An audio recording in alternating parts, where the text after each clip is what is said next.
a representation that would be the envy of other nations in the Caribbean. It is within this context that this week St. Lucia also reaffirmed our commitment to international law by signing on to the regional Believe it or not, you don't want to accept it? That's you. That's my judgment. That's my perspective. When you had Alan Chastain representing you overseas, forget St. Lucia because we're so divided. We don't appreciate what we have. He representing you overseas, whether it's on sustainable development, whether it's on SIDS, whether it's on tourism, etc.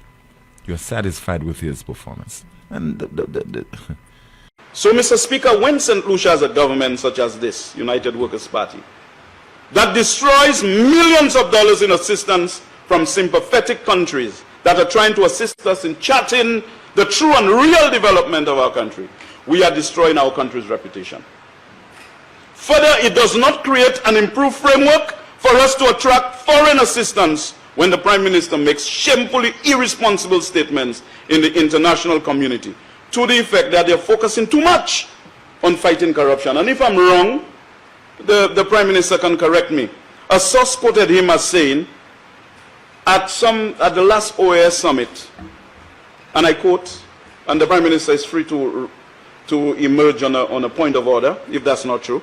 But he said transparency should not be onerous, that it takes precedence over development, unquote.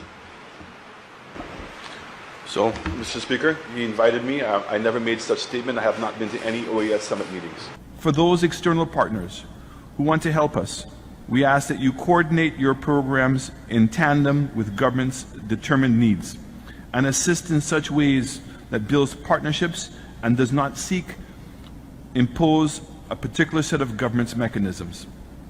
We ask you recognize that transparency should not be so onerous that it takes precedence over development.